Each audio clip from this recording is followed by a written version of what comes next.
small island in the Gulf of Thailand, covered in trees, surrounded by water, yet home to some of the most marvelous creatures in the world.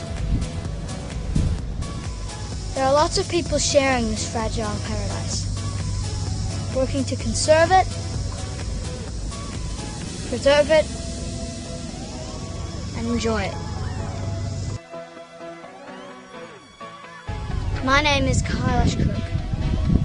This is my life on a little island.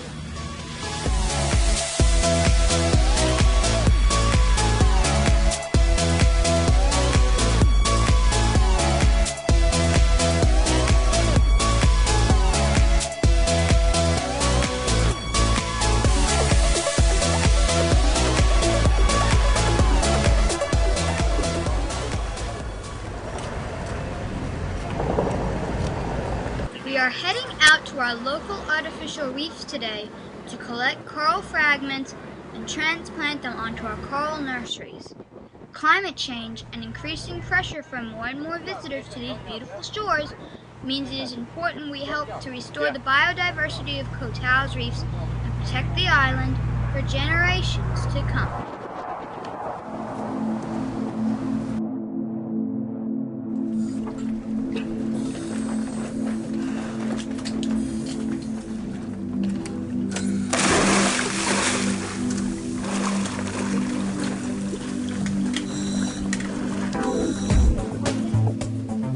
Underwater to collect coral fragments. Coral fragments, or corals of opportunity as we like to call them, are unsecure corals that are lying around in the sand. Without a stable base, they roll around and eventually die unless we help them.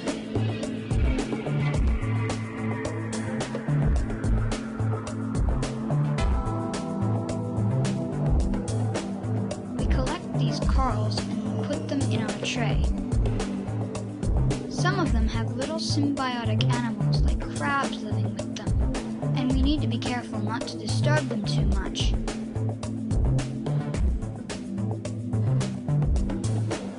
We also collected some corals a few days earlier and put them on these tables to get used to their surroundings.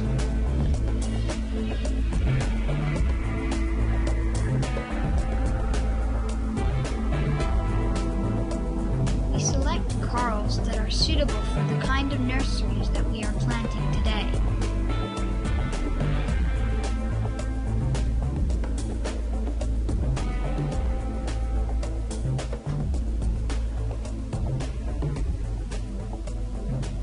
We are limited by how much air we have underwater, so we take these corals back to the boat where we continue our work.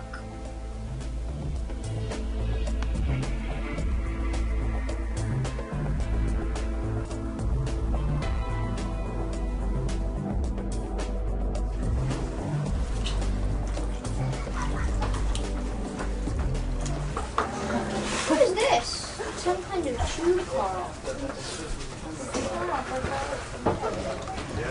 These tubes right here, this one we have two of them because some corals, like this one, aren't thin enough to fit through the fat end of the tube.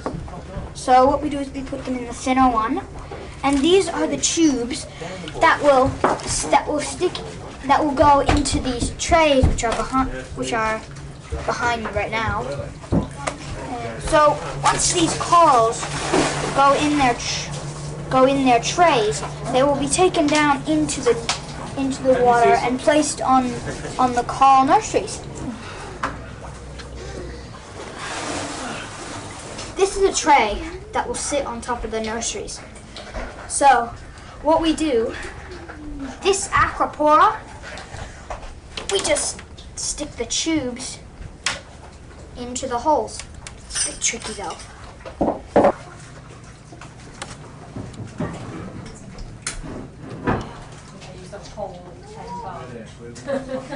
Yeah.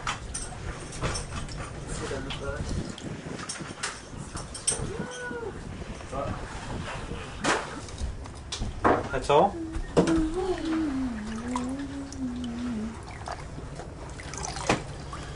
This coral is called staghorn or acropora coral.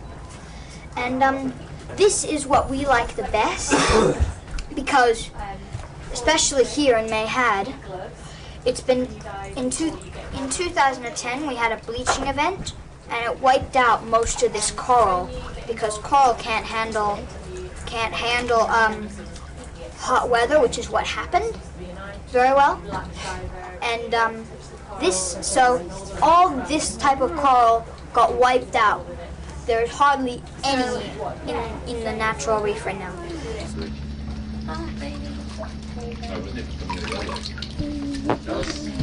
And these are also different species of acropora. What are you doing? We do have others, like boulder or parietes coral.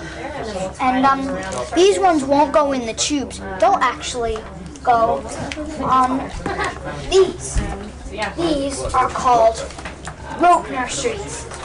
And so what we do with the rope nurseries is we've untwisted it and stuck a piece of coral in it and then twisted it back very tightly. And this rope nursery is for corals who won't fit in these tubes. It looks a bit like salad. Yeah, like lettuce. Yeah, lettuce. Yeah. I'm still working on my English. A good little mathematical. This in my finger is a crab. Lives mostly in acropora. And this is actually really good for that acropora because if anything tries to attack that acropora, this crab is very defensive of his home. And it's also good for and it's also good for him too because that way he has a home. And the acropora has a defense system. Kailash, can you tell me if all this is alright to put on the rope? It has some bits that are dead, but just make sure that all the stuff with the little holes is touching the rope. Okay. These particular corals will go straight onto our artificial reef. But sometimes we will keep them on the nursery and wait for them to get bigger, a little bit bigger, and then we will put them onto our artificial reef.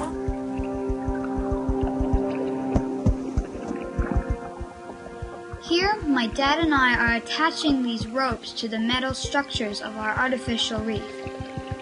We wrap them around the metal bars to give them a stable place to live and grow.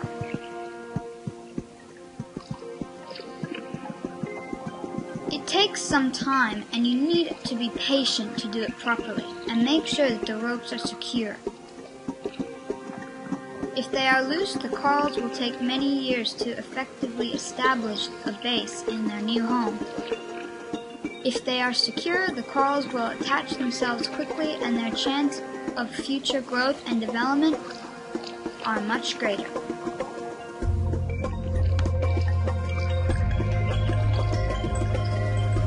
Once our trays are complete, we swim them down to our coral nursery tables.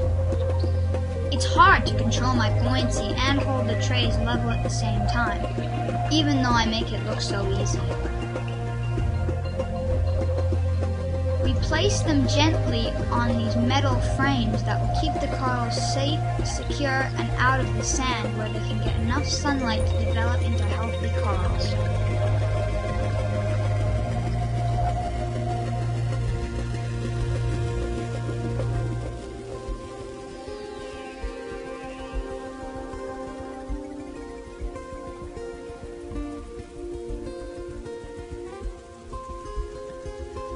A final bit of adjustment just to check that everything is okay. And finally, our work here is done for the day.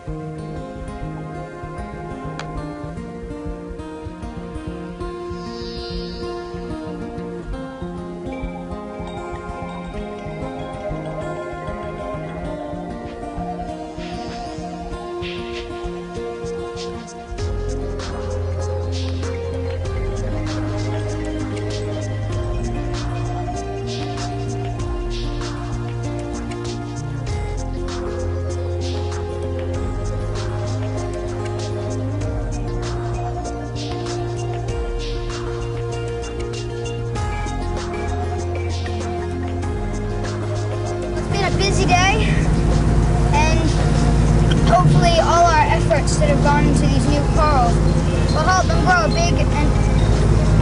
grow to become big, strong, and very healthy corals, and provide a habitat for fish, a healthy reef, and a very nice dive site for new open water students.